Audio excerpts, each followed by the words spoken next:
Locked On Podcast Network and Odyssey present Locked On Sports Today.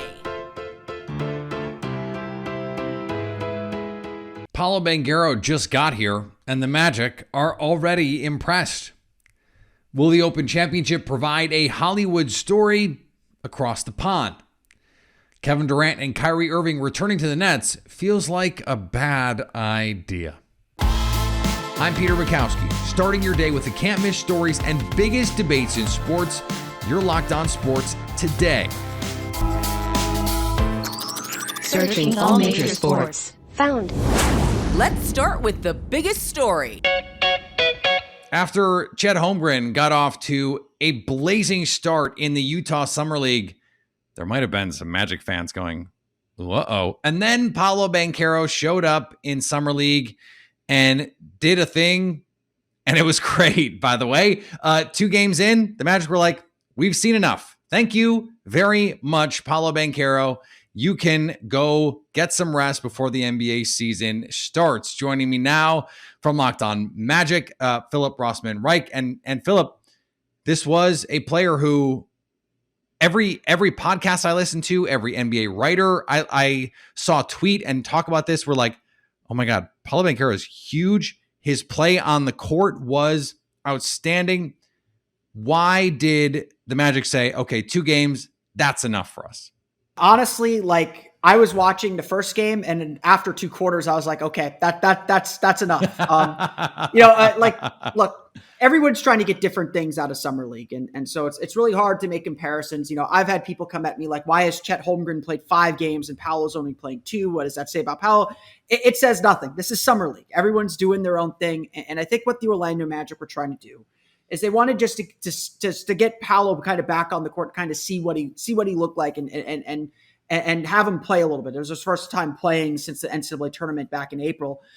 They brought a roster with them that didn't have a lot of main roster guys. RJ Hampton, Admiral Schofield, Devin Kennedy were the only 3 other roster guys.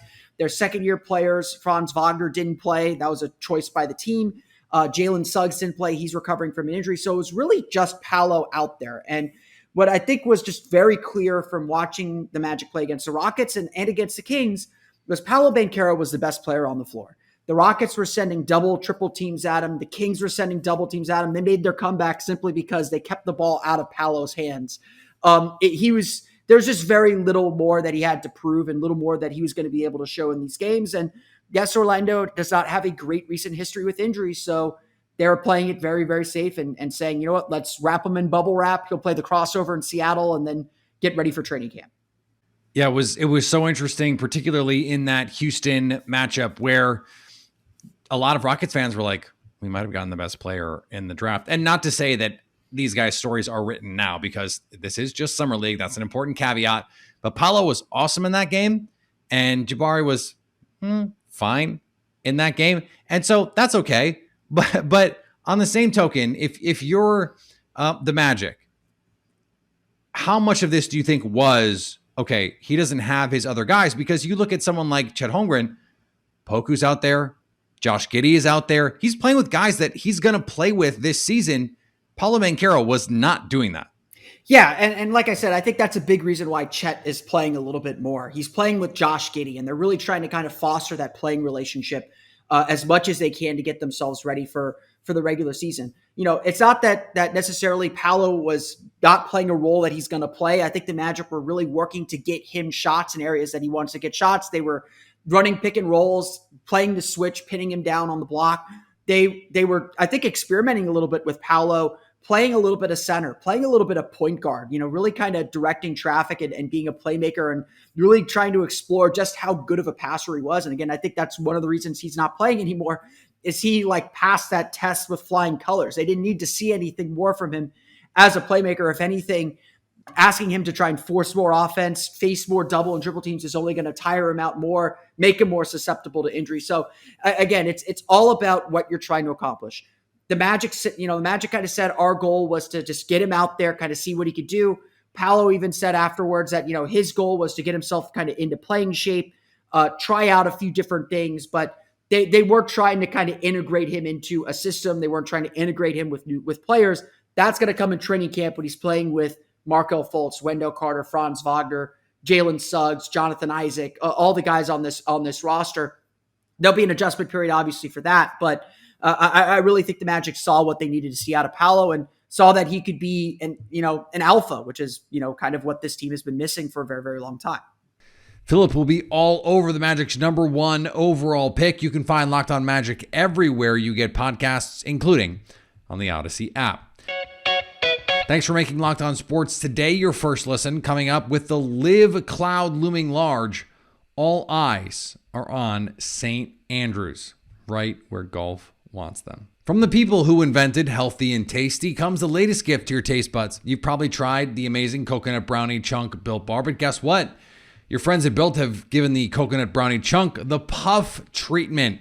That's right, the coconut brownie chunk Built Bar flavor that you love, and by the way, and I love, is getting a version with marshmallow. Chewy, wonderful, glorious, collagen protein marshmallow covered in 100% chocolate, yet is low calorie, low sugar, high protein, and all delicious. 100% delicious. Go to Built.com now to make sure you don't miss out. They're going fast because, well, they're incredible. They really are. All Built Bars are made with collagen protein, which your body absorbs more efficiently and provides tons of health benefits. So go to Built.com and use the promo code LOCKED15 to get 15% off your order. That's promo code LOCKED15 for 15% off at Built.com. The Utah Jazz have changed their tune. See what I did there? After reportedly shutting down any trade talks involving Donovan Mitchell earlier this offseason, or, like a week ago, rival executives now report the Jazz are willing to deal their superstar guard. Reports are also that the asking price is very steep, but the Jazz decided to listen to offers more intently after dealing Rudy Gobert to the Minnesota Timberwolves. When Jazz GM Justin Zanuck was asked if Mitchell was untouchable, he replied, "Change is inevitable in the NBA." That seems very much like the nihilist Arby's account. Like, change is inevitable in the NBA. Eat Arby's. No free ads. Brittney Griner's wrongful detention in Russia has galvanized the sports world in support of the WNBA star's return to the United States. Los Angeles Lakers forward LeBron James has a question for Griner, though. "I would be feeling like, do I even want to go back to America?" James said. He said that in a trailer for the latest episode of his YouTube talk show. Last week, Griner's coach on the Phoenix Mercury, Vanessa Nygaard, evoked James's name in making a point about the country's slow response to the center's detainment. "If I was LeBron, he'd be home, right?" It's fair to wonder. I would think Griner would also want to be home. Milwaukee Bucks all-star forward Khris Middleton underwent surgery to repair a torn ligament in his left wrist in early July and is expected to be fully recovered to return sometime near the start of the regular season. Middleton, who will turn 31 next month, averaged 20 points, 5 rebounds, and 5 assists in 66 games with Milwaukee last season, was selected to his third all-star game. Middleton missed the final 10 games of the Milwaukee playoff run this past spring after suffering a sprain of his medial collateral ligament in his left knee in Game 2 of the Bucks' first-round series with the Chicago Bulls. And there are plenty of people who think, had Middleton been healthy, they might be the 2-time defending NBA champion. And the Dodgers and Cardinals were locked in a back-and-forth struggle that somebody had to win. Man, it's been a while. I've kind of forgotten how to do one of these post-game videos when the Dodgers lose a game. What's up? It's Jeff from Locked On Dodgers. The Dodgers unfortunately lost this game to the Cardinals 7-6. They were down 6-1, mounted a furious comeback, had pulled within 1 run at 6-5, had bases loaded, nobody out. Unfortunately, Max Muncy, Hanser Alberto, and Cody Bellinger couldn't come through. Some dude named Packy Naughton, that's not a real name, some guy in witness protection plan named Packy Naughton, got those 3 guys out without allowing anybody to score with bases loaded, nobody out. That kind of killed the momentum. David Price gave up a run, and then Freddie Freeman hit a home run in the top of the 9th.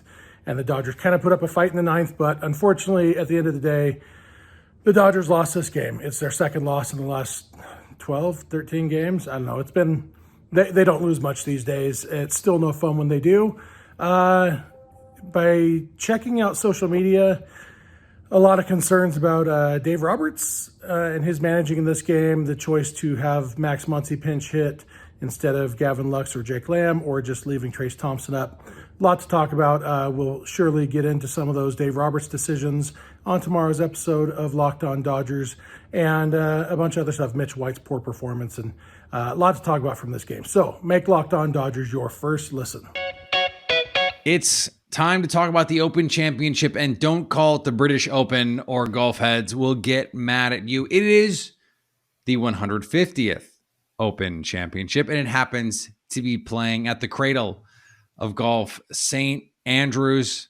And guess what? Tiger Woods also happens to be playing. Our resident golf guru, Josh Neighbors, joins me now. And Josh, interestingly, I don't think anyone is surprised Tiger Woods not the favorite in this 150th playing of the Open Championship, but Rory McIlroy is the favorite.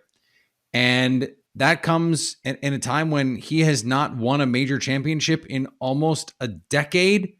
Why is he the guy that the odds makers at BetOnline in particular like in this matchup?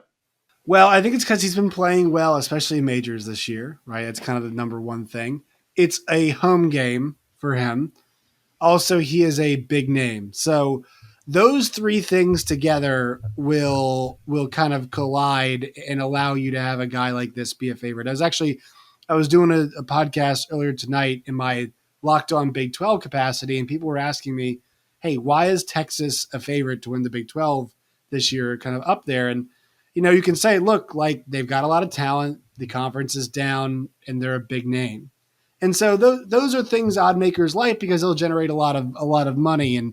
And I think last time you and I talked, we kind of thought this was going to be the case, right? He was probably going to be the favorite heading into the Open Championship. Yeah. And, his game suits this course very well. If he can keep the train on the tracks on a Thursday, Friday, Saturday, and Sunday, we asked the Thursday earlier in the year, we got Thursday, just the rest of the week. It feels like it's kind of trending this direction. So hoping Rory can get it done.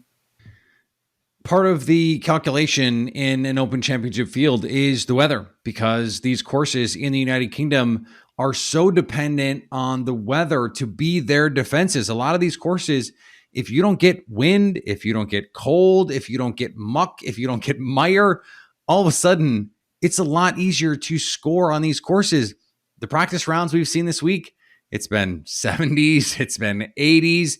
And if you go back to last year, Colin Morikawa won in pretty benign conditions last year. And so if that's what we're going to get this year, St. Andrews has 14 par fours. There's only 2 par fives, but there's drivable par fours. This is not a long, difficult course if the wind is not going to be up. If it's going to favor these birdie makers, who are some of the guys that you like to make a run this week? Yeah, so, look at the weather right now. Like, if you go and check the weather, you had mentioned this before. Thursday, 68 is going to be the high. It looks like there could be some rain. 52 is low, though. It's not, and that's not like that low. And, normally low temperature is your early morning hours. So probably not going to be dealing with too much of that. 70 the next day, 74 on Sunday. Now, here's the thing about UK weather, Peter. And I'm not reliable. Yeah, this is we might just throw this out. Like, what I'm telling you could be completely wrong and not the forecast. So if we think it's going to be a course that you can go out there and attack, you can go out and you can get after. Well, I expect a lot of the big names to be up there. I think, I think because like the one thing about links golf is like everything's pretty continuous. So like there's a lot of big fairways, a lot of big greens. So there's a reason why I got like you and I talked about it before. Jordan Spieth is up there. Like if the guy gets hot with the flat iron, which has been a big if for him, like it can go really, really well for him. If this guy, this is the guy that we know can make 30 footers with ease when he's on fire. And so that can kind of be a guy who gets going. I think Rory obviously is there. I really want Xander Schauffele to break through. Good American, great Ryder Cup players. Like, he is a guy that needs to break through. I'm not sure about you, Peter. I didn't find his win last week too convincing, to be honest. So, he tried to give that tournament away. Yes, exactly. So I didn't find the win last week very convincing. So those guys at the top, the ones I'm looking at, obviously Tiger Woods we're looking at. If the iron, the iron game is working, like I think it's not out of the possibility that he's in the mix. It's just how good is he going to be? And obviously the thing that we're all going to watch, Peter, is the grouping of John Daly and Bryson DeChambeau. That's the must-watch television. Josh has you covered on matters of conference realignment from Locked On Big 12 and what the Nationals are doing with Juan Soto on Locked On Nationals. You can catch those podcasts everywhere you get podcasts, including Odyssey. If you want to hear him talk golf, you have to keep it locked on Locked On Sports today. Coming up, KD and Kyrie returning to Brooklyn would be a catastrophe. Here's what to look for on BetOnline, your number one spot for all of your gambling needs. Wednesday's slate of Major League Baseball has a few notables to look at. The Cardinals are hosting the Dodgers and are slight underdogs. BetOnline has the odds at plus 134 for St. Louis to get a dub. The Guardians are very slight, home dogs to the White Sox. BetOnline has Cleveland plus 103 on the money line. And the Tigers have been on quite a skid and find themselves underdogs to the Royals on the road. BetOnline has the Tigers plus 104 to win. BetOnline, where the game starts. Kevin Durant waited until Kyrie Irving opted back into his deal to shock not only Nets fans, but the sports world by requesting a trade. Regardless of how long it takes for a deal to happen, it's clear that KD doesn't have to go home, but he can't stay in Brooklyn, as Sean Woodley from Locked On Raptors points out. But if the Nets are going to sit here and wait it out and potentially bring KD and Kyrie back, I don't know. It feels like a pretty good negotiating position for the Raptors to be in, because bringing KD and Kyrie back to the Nets this coming season sort of feels like inviting the clown from It over to your kid's birthday party. Why would you invite that kind of toxic, noxious, awful vibes and everything that they had last year in Brooklyn? Why would you invite that back with the added complication of, these guys both want trades? Yes, KD is probably going to go hoop no matter what. That's what he does. I wouldn't want to bring Kyrie back, and it seems pretty difficult to figure out a deal for him right now unless the Lakers pony up all the picks they're going to have to attach to Russell Westbrook to make it happen. It just feels like the Nets are running out of options here. And unless some mystery team like the Pelicans or some other team with a really enticing package comes out of the woodwork and says, all right, let's do it. Let's go get Kevin Durant. Now, look, I don't want to make this about Sean, who probably would love Kevin Durant in Toronto for the Raptors. It's not about that. Sean's a good guy. I don't think he's making this argument out of a self-serving desire to get Kevin Durant. I think he's absolutely right. It is a disaster for the Nets. It's not a disaster because they wouldn't be good this season with Kevin Durant and Kyrie. They would be. It's a disaster because they would have set the house on fire. And they would have done so getting the most minimal compensation they likely would have been able to get. Kevin Durant, in a year, probably worth less than he is worth right now. And Kyrie Irving, almost irrespective of what he does in a year, is going to be worth less than he is right now. Even if he has a great season, he's going to be a free agent. Opting in means next year he is a free agent. So the Nets' control over where he goes, they have some, but it's minimal. Getting all of that for a season where they're probably not better than the Celtics. They're probably not better than the Bucks. They might not even be better than the Sixers. And who knows what other moves could be made in the Eastern Conference to get other teams in the mix. The Miami Heat are certainly not out of this. And let's say they swing a trade for Donovan Mitchell. The Nets could be the 5th, the 6th, the 7th, the 8th best team in the East. And let's not forget where they were last year, albeit in a season where Kyrie Irving had to miss half the games because of COVID and more than half for much of the season. So I guess if you're the Nets, you're going, what are we doing here? What are we trying to do? And if you're Brooklyn, I think the ultimate conclusion you come to is moving on. And I think they will try and play the Durant and Kyrie bluff game for as long as they possibly can. Hey, you're under contract. Either play or don't, but you're under contract. I think ultimately a team gets desperate enough to make them a deal they will accept. But is it something that lingers over this team? Potentially. And it could make what is already an ugly situation even worse. And finally, there are individual consequences being handed out in the war for the sport of golf. Bryson DeChambeau, who defected to the LIV Invitational Series, just lost his Bridgestone sponsorship deal. Players are flocking to the Saudi-backed circuit. I might be overstating it. Old, washed-up players are flocking to the LIV Saudi-backed circuit for the guaranteed pay and no cuts to make it into tournaments. It is clear, though, that their bridges are being burned, whether they plan on it or not. Thanks for making Locked On Sports today your first listen. Now go make your favorite team's Locked On podcast your second listen.